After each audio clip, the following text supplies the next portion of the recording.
Hello friends, तो आज हम लोग बेसिक केमिस्ट्री स्टार्ट करने वाले हैं। जो क्लास 9, 10th और इससे आगे जो 11th और 12th में भी जाने वाले हैं उन सब के लिए भी ये बेसिक केमिस्ट्री बहुत ही ज्यादा इंपॉर्टेंट में आने वाले हैं। सबका यूजेज बहुत ही ज्यादा आएगा, इसलिए अच्छे से देखना। एक लेक्चर नहीं, इस पे मतलब 3 से 4 लेक्चर्स बनेगा और 3 से 4 लेक्चर्स कंप्लीट एक बेसिक केमिस्ट्री का पैकेज होगा, जिसमें हम लोग केमिस्ट्री जिसको नहीं भी आता ना वो भी देख करके वो बहुत कुछ आगे कर सकता है। केमिस्ट्री मीन्स उसका भी थोड़ा अच्छा लेवल तक हो सकता है। तो केमिस्ट्री स्टार्ट करते हैं। जैसे कि हम लोग जानते हैं कि कोई भी एटम होता है ना, ये मान लो कोई एटम है, तो ये एटम्स को भी ब्रेक कर सकते हैं। जैसे कि डाल्टन से कहना था ना कि ये एटम्स है तो इसको अब फिर से ब्रेक नहीं कर सकते।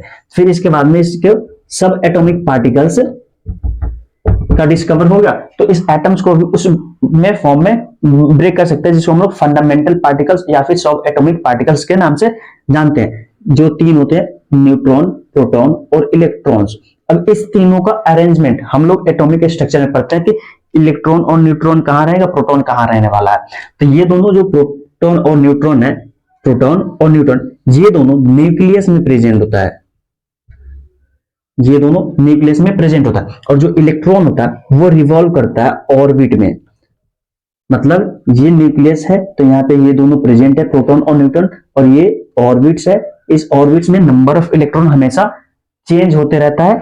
मतलब ये जिससे इस सेंटर से जितना ही दूर जाएगा उतना ही नंबर ऑफ इलेक्ट्रॉन इंक्रीज करेगा। ऑर्बिट नंबर पे डिपेंड करता है।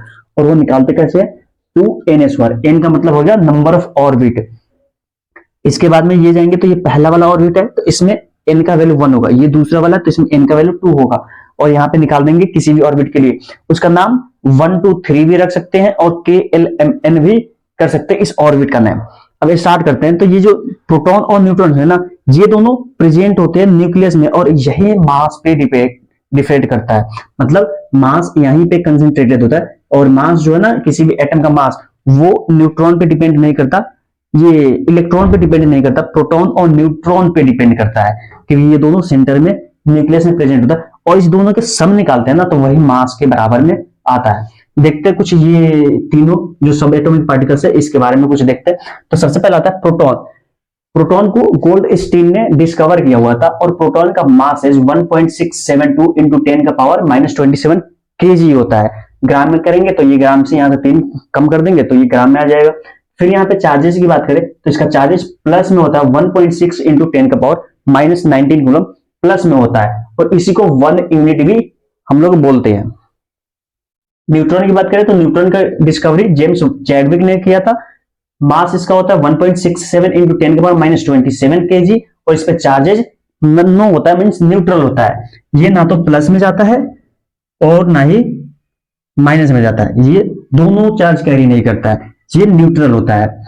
इलेक्ट्रॉन की बात करें तो इलेक्ट्रॉन का डिस्कवर जे थॉमसन के द्वारा हुआ था और इसका मास कितना था 9.1 इंटू 10 का पावर -31 kg होता है। और इसमें चार्जेस कितना होता है -1.6 इंटू 10 का पावर -19 कूलम। और ये जो चार्जेस है ना वो आर.के. मिल्टन ने डिस्कवर किया हुआ था, मींस बताया था, कैलकुलेट किया हुआ था, ऑफ एक्सपेरिमेंट के हेल्प से किए हुए थे। अब ये गेन और लॉस इलेक्ट्रॉन का होता है। जैसे मान लो ये एटम है ना, तो इस एटम से ना तो प्रोटॉन जाएगा ना न्यूट्रॉन जाएगा। इस एटम से हमेशा इलेक्ट्रॉन जो होगा ना उसका गेन या फिर लॉस होगा। और इलेक्ट्रॉन के गेन और लॉस से ही आयंस का फॉर्मेशन होता है। अगर इलेक्ट्रॉन गेन कर रहा है तो नेगेटिव, मतलब मान लो कि अगर हमको इलेक्ट्रॉन चाहिए तो हम किसी से ले रहे हैं ना, तो मेरे ऊपर नेगेटिव चार्ज बन जाएगा। जैसे मान लो आप किसी से कर्ज ले रहे हैं तो मेरे ऊपर कर्ज हो गया ना, तो मेरे ऊपर नेगेटिव चार्ज हो गया और उसी नेगेटिव को एनायंस बोलते हैं। अगर मान लो कि मेरे पास बहुत सारा पैसा है और हम किसी को दे रहे हैं कि लो भाई तुम इस पैसे से काम करो, मतलब उसको हम दे रहे हैं ना, तो मेरे ऊपर हम दिए तो मेरे ऊपर पॉजिटिव चार्ज आएगा और इसी को कैटायंस बोलते हैं। ये न्यूट्रली, जैसे मान लो कि कोई सा भी एक एटम देखे, सिंपल सा एटम, तो ये इलेक्ट्रिकली न्यूट्रल होता है। मतलब जितना प्लस होता है उतना ही माइनस भी होता है। यहां तो हो गया, यहां तक देख लो। इसके बाद देखते हैं कोई सा भी एटम ले लेंगे। टोटल अभी तक देखे तो पीरियोडिक टेबल में देखेंगे तो टोटल 118 एलिमेंट्स है ना, उसमें से किसी को भी ले ले, सबको क्या होता है, इलेक्ट्रिकली न्यूट्रल होता है सिंपल कंडीशन में। वो भी मान लो कि प्लस और माइनस बना सकते हैं इलेक्ट्रॉन को गेन करके और इलेक्ट्रॉन को लॉस करके। जैसे कोई से भी एटम्स की बात करते हैं, जैसे कि मान लो ये कोई एक्स एलिमेंट है, कोई सा भी ये एटम्स है, तो इसका रिप्रेजेंटेशन कैसे करता है, ये एलिमेंट है तो यहाँ पे जो नीचे में लिखा जाएगा ना वो होता है उसका नंबर ऑफ प्रोटॉन या फिर एटॉमिक नंबर होता है। यहाँ पे जैसे कि मान लो 8 लिख दिए तो 8 क्या होगा, ये इसका इस एलिमेंट का एटॉमिक नंबर होगा। और यहाँ पे मान लो 16 लिख दिए तो ये इसका मास होने वाला है, ये क्या हो गया, एटॉमिक मास नंबर, और ये क्या हो गया, एटॉमिक नंबर। इस एक्स एलिमेंट का ये एटॉमिक नंबर होगा। और ये मान लो इलेक्ट्रिकली न्यूट्रल है ना, जितना प्रोटॉन होता है उतना ही न्यूट्रॉन होता है, तो इसमें number of proton equal to number of electron, और यही इक्वल में होगा किसके, एटॉमिक मास के बराबर, एटॉमिक नंबर के बराबर में, एटॉमिक नंबर के बराबर में। मतलब कोई एलिमेंट है उसमें उसका जितना एटॉमिक नंबर होगा उतना ही नंबर ऑफ प्रोटॉन होने वाला और उतना ही नंबर ऑफ इलेक्ट्रॉन भी होने वाला। और न्यूट्रॉन निकालते हैं, नंबर ऑफ न्यूट्रॉन्स, तो ये एटॉमिक मास से निकलता है। एटॉमिक मास इक्वल टू होता है number of proton plus number of neutron. मतलब ये कोई भी एलिमेंट है ना उसका मास एज हमेशा प्रोटॉन पे और न्यूट्रॉन पे डिपेंड करता है, इलेक्ट्रॉन पे डिपेंड नहीं करता। हाँ, अगर वो चार्ज है तो वो चार्ज इलेक्ट्रॉन पे डिपेंड करता है। ये इलेक्ट्रॉन का गेन होगा तो चार्ज बनेगा, इलेक्ट्रॉन का लॉस होगा तब भी चार्ज बनेगा। अगर इलेक्ट्रॉन का गेन हो रहा है तो नेगेटिव चार्ज मींस अनायंस बनेगा, और इलेक्ट्रॉन का लॉस हो रहा है तो वहां पे बनेगा पॉजिटिव चार्ज, मतलब कैटायंस बनेगा। जैसे ये देख लिए। अब यहाँ पे एक क्वेश्चन से समझते हैं कि क्वेश्चन कैसे दिया जाएगा। जैसे मान लो कोई सा भी यहाँ पे जेड एलिमेंट दे दिया जाएगा, ये कोई एलिमेंट जेड है, और यहाँ पे लिख दिया जाएगा 10 और यहाँ पे लिख दिया जाएगा 21। अब पूछा जाएगा क्या कि इसके लिए नंबर ऑफ न्यूट्रॉन कितने हैं, नंबर ऑफ प्रोटॉन कितने हैं, और नंबर ऑफ इलेक्ट्रॉन कितने हैं, एटॉमिक नंबर कितने हैं, एटॉमिक नंबर कितने हैं, और एटॉमिक मास नंबर कितने हैं। एटॉमिक, जिसको मास भी बोलते हैं, एटॉमिक मास नंबर भी बोलते हैं और एटॉमिक मास भी बोलते हैं। इसके लिए कितना होने वाला, क्वेश्चन ऐसा रहेगा। तो जो नीचे में देखेंगे ये इरेज कर देते हैं, इसको लिख लेना सब, ये इंपॉर्टेंट है, इसी से रिलेटेड क्वेश्चंस करेंगे। अब यहाँ देखो, यहाँ पे जैसे देखेंगे तो जो नीचे में होता है ना, ये नीचे में बेस में जो होता है उसी को बोलते हैं हम लोग एटॉमिक नंबर। तो मेरा एटॉमिक नंबर कितना हो जाएगा, इसके लिए 10 हो जाएगा। और जितना एटॉमिक नंबर होता है उतना ही नंबर ऑफ प्रोटॉन भी होता है, तो ये प्रोटॉन भी 10 होगा। ये चार्ज नहीं है, मींस ये आयंस नहीं है, ना तो कैटायंस है ना एनायंस है, ये सिंपल है, न्यूट्रल है। तो इस पे जितना प्रोटॉन होगा उतना ही इलेक्ट्रॉन भी होगा, तो ये हो गया 10। इसमें जो ऊपर में लिखा जाता है, ये उसके ऊपर में सिर पे जैसे पावर की जगह पे लिखा जाता है, इसको क्या बोलते हैं, मास नंबर बोलते हैं। तो इसका मास नंबर कितना हो जाएगा, 21। अब बच कि नंबर ऑफ न्यूट्रॉन निकालना ना, तो जैसा कि हम लोग जानते हैं एटॉमिक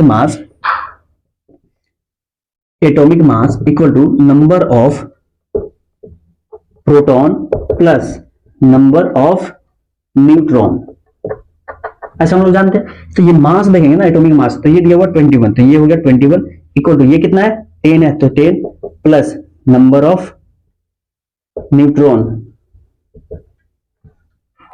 तो ये 10 से इधर माइनस हो जाएगा, तो ये बन जाएगा 21 माइनस 10 इक्वल टू 11। और ये 11 क्या हो गया, इसका नंबर ऑफ प्रोटॉन होगा, मतलब ये न्यूट्रॉन होगा, इसमें नंबर ऑफ न्यूट्रॉन कितना होने वाला है, 11। बस ये हो गया क्वेश्चन। ऐसे सिंपल अगर क्वेश्चन रहेगा तो इस टाइप का आएगा। एक रहेगा क्वेश्चन आयंस के फॉर्म में, आयंस वाले देखते हैं, ये वाला क्वेश्चन हो गया, तो आयंस वाले क्वेश्चन देखते हैं। अब ये सिंपल सा क्वेश्चन हो गया ना। अब आयंस वाले में क्या देगा, कोई भी एलिमेंट दे देगा, उस पर चार्जेस दे देगा कि ये 2 है, 3 है, 4 है, फिर बोलेगा उसमें नंबर ऑफ प्रोटॉन कितना होगा, नंबर ऑफ इलेक्ट्रॉन कितना होगा, फिर उसमें मास कितना होने वाला है। जैसे कि मान लो यहां पे लेते हैं मैग्नीशियम, इस पे चार्ज 2 बन रहा है और Mg का एटॉमिक नंबर 12 होगा, और यहां पे लेते हैं 24 लेते हैं। तो यहां पे देखेंगे इस सिंपल्स के लिए, तो इसका एटॉमिक नंबर जितना होगा वही नंबर प्रोटॉन होने वाला। मान लो कोई इलेक्ट्रॉन, ये कोई सा भी ये एलिमेंट है, उस पे कोई भी आयंस बन रहा है, तो उस आयंस से उसका एटॉमिक नंबर चेंज नहीं ना होने वाला। क्योंकि उसमें जो आयंस बनेगा वो इलेक्ट्रॉन के गेन या फिर इलेक्ट्रॉन के लॉस से बनने वाला है। तो इलेक्ट्रॉन के नंबर में ना चेंजिंग आएगा, उसके ना तो ना प्रोटॉन कम होगा, ना न्यूट्रॉन कम होगा, ना मास कम होगा, ना एटॉमिक नंबर कम होने वाला है, और ना ही कभी इंक्रीज भी होने वाले। तो इसका जितना 12 है, ये 12, तो यही इसका एटॉमिक नंबर होगा,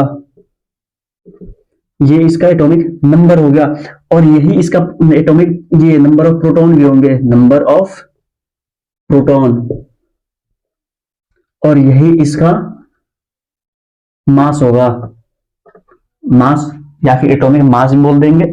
और इसमें हमको निकालना क्या है, ये के न्यूट्रॉन बचेगा ना, तो न्यूट्रॉन निकालना है। तो मास में से प्रोटॉन माइनस कर देंगे, मतलब 24 में से 12 माइनस कर देंगे तो 12 आ जाएगा। ये तो सिंपल बन गया। अब इसके लिए हमको निकालना ना कि नंबर ऑफ इलेक्ट्रॉन कितने होने वाले हैं। अगर ये प्लस चार्ज नहीं होता तो जितना प्रोटॉन होता उतना ही मेरे पास इलेक्ट्रॉन होता। अगर ये प्लस चार्ज नहीं होता तो जितना प्रोटॉन है उतना ही इलेक्ट्रॉन होता। तो मेरे पास अभी प्रोटॉन कितना होने वाला है, number of proton equal to number of electron. और ये 12 है तो ये भी मेरा 12 होने वाला है। तो नंबर ऑफ इलेक्ट्रॉन 12 फॉर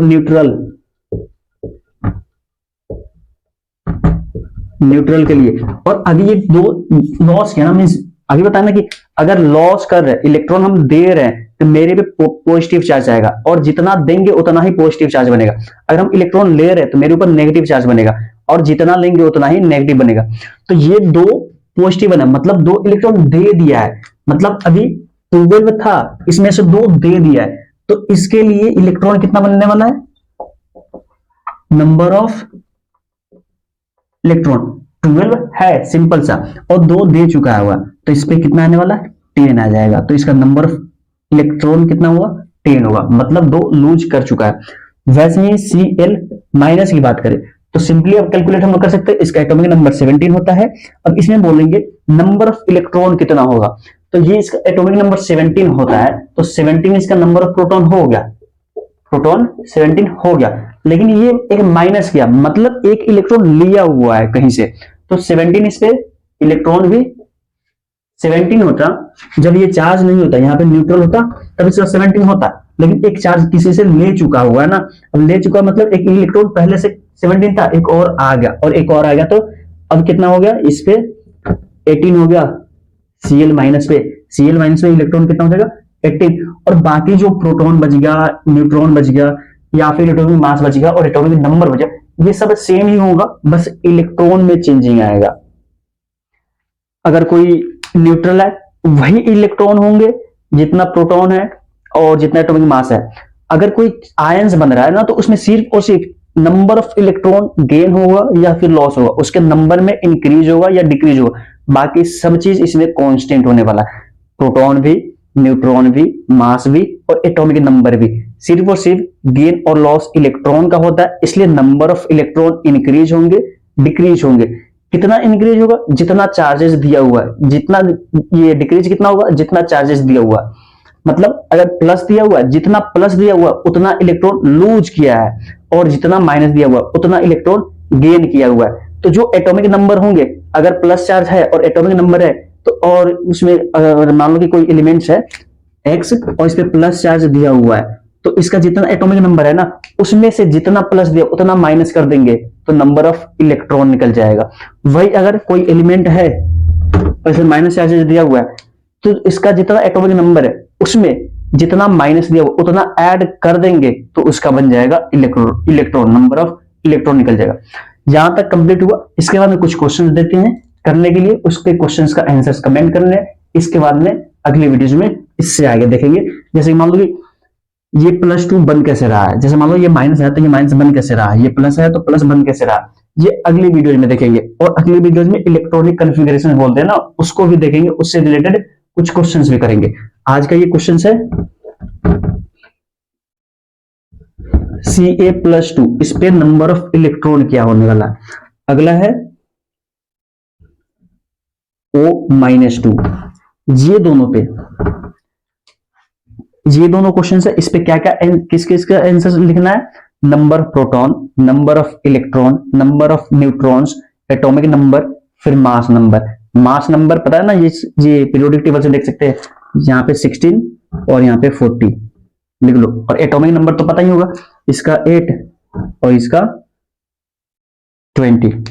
तो ये क्वेश्चन है प्रोटॉन, इलेक्ट्रॉन और न्यूट्रॉन्स का नंबर्स का ये कमेंट करने कितने होने वाले इस दोनों के लिए।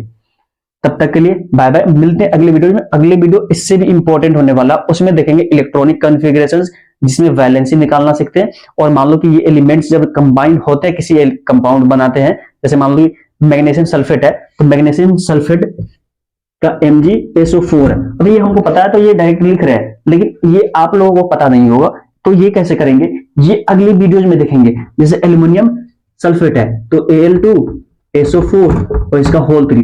तो ये सब टाइप्स के क्वेश्चंस अगली वीडियोज में देखेंगे। ये बन कैसे रहा है, हो कैसे रहा है, आखिर ये 3 कहां से आएगा, ये 2 कहां से आएगा, ये SO4 कहां से आएगा, अगली वीडियोज में ये सब मिलेगा। अगर आप भी चाहते हैं कि ऐसा डायरेक्ट लिख दे, ऐसा ऐसा क्वेश्चंस कर ले, तो इसके लिए अगली वीडियोज में कंप्लीट देखना पड़ेगा।